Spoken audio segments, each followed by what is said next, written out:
ओम नमः सिद्धिभ्यः।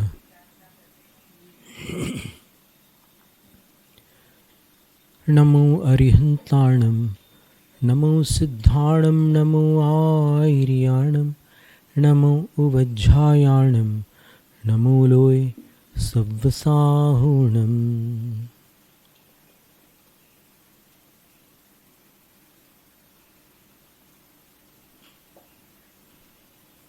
त्रिलोकवर्ती त्रिकालवर्ती अरहंत सिद्ध आचार्य उपाध्याय और सर्व साधु परमेष्टि भगवंतों को नमोस्तु। महादेवादिदेव परम भट्टारक अरहंत परमात्मा वर्तमान तीर्थ शासन नायक तीर्थंकर भगवान श्री महावीर स्वामी को नमोस्तु। द्वादशांग श्रुत देवता स्वरूपा भगवती जिनवाणी सरस्वती देवी माता को नमोस्तु। हृदय में विराजमान परम श्रद्धेय चारित्र चक्रवर्ती आचार्य शांति सागर मुनिराज को नमोस्तु। दीक्षा शिक्षा गुरु आचार्य विद्यासागर महाराज को नमोस्तु। मोक्ष मार्गस्य नीतारं भीतारं कर्मभूभृतां ज्ञातारं विश्वतत्त्वानां वंदे तद्गुणलब्धये।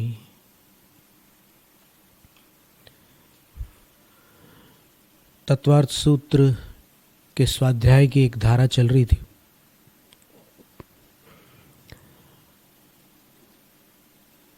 छठे अध्याय का स्वाध्याय प्रवर्तमान है, तो भी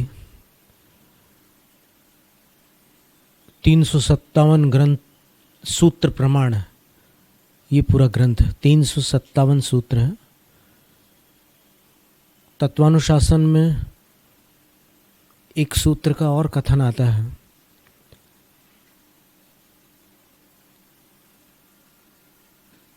धर्म ध्यान के स्वामी कौन है, उसका कथन तत्वानुशासन ग्रंथ में आता है। और वहाँ पर उन्होंने श्लोक में लिखा है कि तत्वार्थ में ऐसा कहा गया है कि ये स्वामी है, जबकि तत्वार्थ सूत्र में आज वो सूत्र उपलब्ध नहीं है। फिर भी अपन उन आचार्यों को भी प्रमाण मान करके, भले आज वो उपलब्ध न हो, लेकिन उनके कथन को मान्य करते हैं। तो इस तत्वार्थ सूत्र का दूसरा नाम मोक्ष शास्त्र है।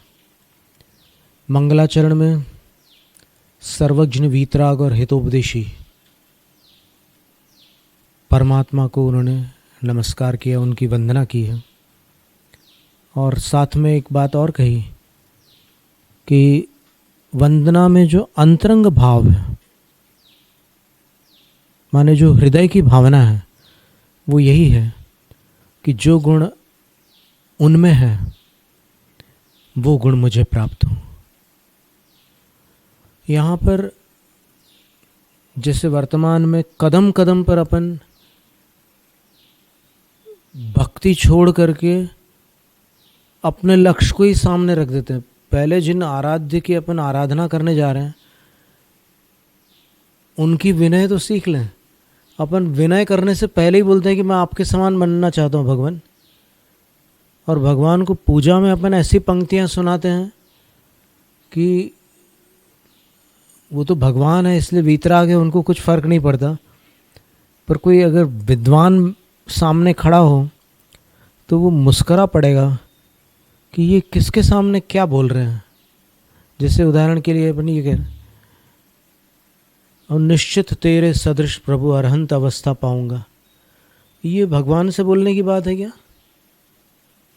और निश्चित शब्द और जोड़ दिया उसमें। अभी अपने सम्यक दर्शन का ठिकाना नहीं है, अभी अपने को तत्वों का ज्ञान भी ढंग से नहीं हुआ, और अपन भगवान से कह रहे हैं कि मैं भगवान बन जाऊंगा। ये क्या है कि भगवान बनने वाली बात जैन समाज में इस तरह से व्याप्त हो गई है, बच्चों में भी वही चीज़ मिलती है कि भक्त नहीं भगवान बनेंगे। ये थोड़ा अतिरेक हो गया ऐसा लगता है। पहले अपने को छोटा बनना होगा, तब बड़ा बनेंगे। बड़ा बनने से छोटे बन जाएंगे, इसलिए बड़ा बनने की बात ही नहीं करना। यहाँ पर आचार्य महाराज ने बहुत धीमे से चौथे चरण में कहा वंदे तद्गुण। वंदे पहले कहा उन्होंने, और तद्गुण लब्धे धीमे से वो कह रहे हैं।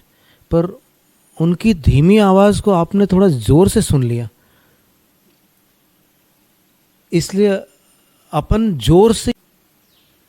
और अपन आज आठों द्रव्य में सब जगह यही बोलते हैं।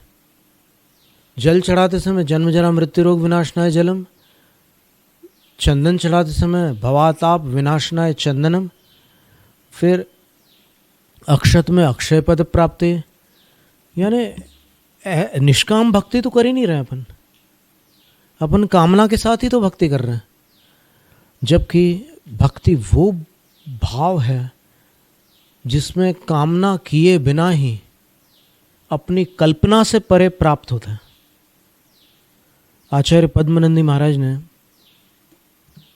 पद्मनंदी पंचविंशतिका ग्रंथ के 19वें अध्याय में, पूजाष्टक जिसका नाम है, उन्होंने सिर्फ जल में और फल में ऐसी भावना रखी है, प्रत्येक द्रव्य में नहीं रखी है।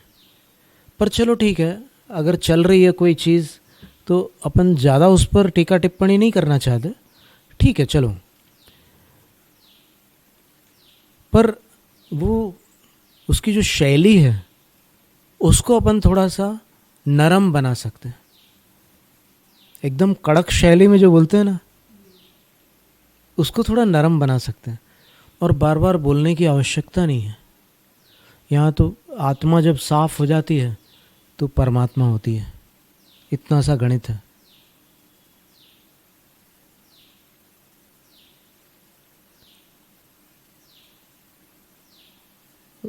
जो यहाँ पर सिन्नर नाम का एक स्थान है, MIDC है वहाँ पर। सिन्नर सुना होगा नाम आपने, नासिक के पास में। वहाँ पर 90% गोल्ड का पत्थर है, बिल्कुल पत्थर का शेप है वो। और उस पत्थर को देख करके आपको लगेगा कि ऐसे पत्थर तो मैंने सफ़ेद रंग के देखे हुए हैं रेत में खेलते समय, लेकिन ये बिल्कुल उसी आकृति का पीले रंग का गोल्ड का पत्थर। और वो जो मेटलर्जिस्ट होता है, धातु शास्त्री, वो उसको पहचान लेता है कि ये पत्थर काम का है कि बेकार है।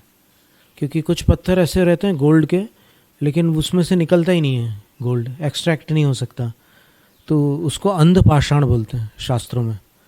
और ये स्वर्ण पाषाण कहलाता है।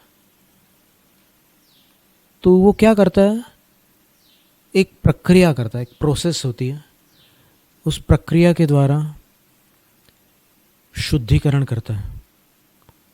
पहले तो खूब धुलाई करता है, मतलब धोता है, बहुत हाई प्रेशर हाई फोर्स के वो जेट्स होते हैं, सबसे साफ करके उसके बाद गर्माहट की भी ज़रूरत होती है, बहुत हाई टेम्परेचर चाहिए होता है उसको पिघलाने के लिए। ये सब पूरी लंबी चौड़ी प्रक्रिया होती है।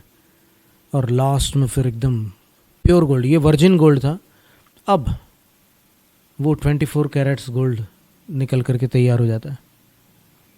इसको भारत में 16 बानी सोना बोलते हैं, वहाँ पर 24 कैरेट्स बोलते हैं, बात वही है। तो बस यही चीज़ है कि अपन बोलने से परमात्मा नहीं हो सकते। अपने अंदर जो अपरम है उसको अलग करने से परम हो जाएंगे। अपने अंदर अपरम क्या है? राग द्वेष और मोह। रात दिन जागते सोते, खाते पीते, चलते फिरते, उठते बैठते, हर समय कुछ अच्छा कुछ बुरा, कुछ अच्छा कुछ बुरा, ये अंदर अंतर्द्वंद्व चलता रहता है।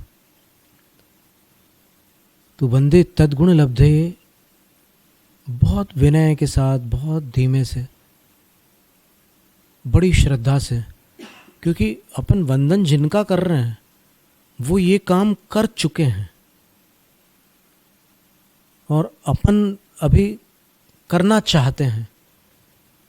तो अगर कोई किसी मार्शल आर्ट्स स्कूल में जाए या फिर कोई म्यूज़िक स्कूल में जाए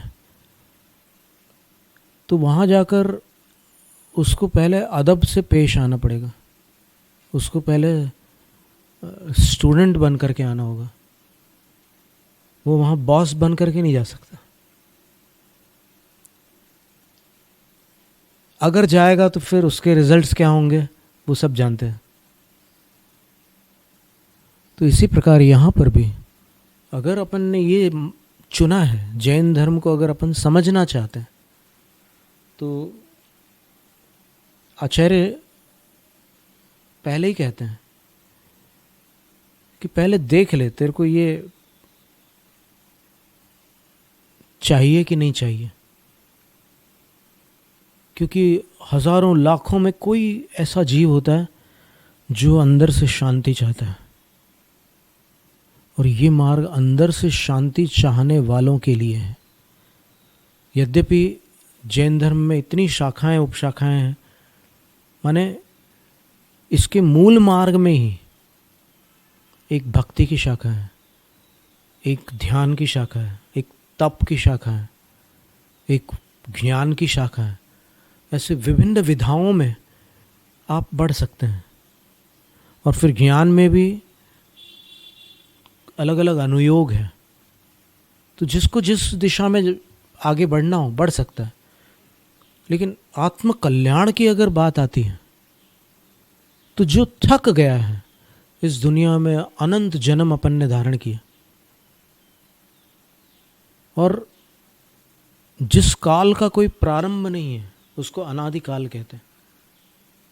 अनादि काल से अपन ने एक शरीर छोड़कर दूसरा शरीर धारण किया, दूसरा छोड़कर तीसरा, बस हमेशा ये ड्रेस और एड्रेस बदलते रहे अपन।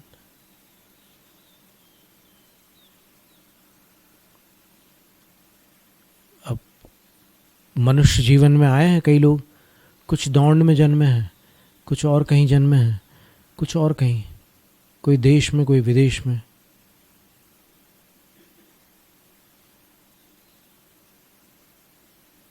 कुछ वन्य प्रजातियों में भी जन्म लेते हैं मनुष्य।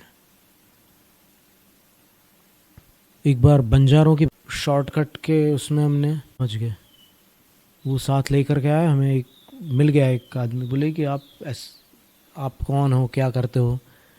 तो हमने बताया कि हम ऐसा ऐसा करते हैं, फिर तपस्या वगैरह सब हम लोगों का ऐसा मार्ग है। तो उन्होंने बोला कि आप हमारे यहाँ रुक जाओ, हमारी छोटी सी बस्ती है। तो हम रुक गए वहाँ पर। बस्ती जंगल में थी। फिर उन्होंने कहा कि कुछ सुनाओ महाराज, कुछ सुनाओ। स्वामी जी, ये स्वामी जी शब्द ज़्यादा फेमस है। तो फिर हमने महाभारत रामायण की कुछ बातें सुनाई। तो महाभारत रामायण का चलन अधिक है भारत में, तो उन्होंने सब सुना। और उसके बाद उन्होंने नियम भी लिया कि हम रात में नहीं खाएंगे, अनाज रात में नहीं खाएंगे, और हम और दूसरी जो चीज़ें हैं जो खाने योग्य नहीं हैं उनका भी त्याग करते हैं। और ऐसे सब नियम लेकर के वो दृढ़ हो गए बिल्कुल अपने आप में। कुछ लोग एक मुलाकात में कहीं से कहीं पहुंच जाते हैं, और कुछ लोग आते हैं जाते हैं और जहाँ के तहाँ रह जाते हैं। ऐसा होता है, कोई बात नहीं।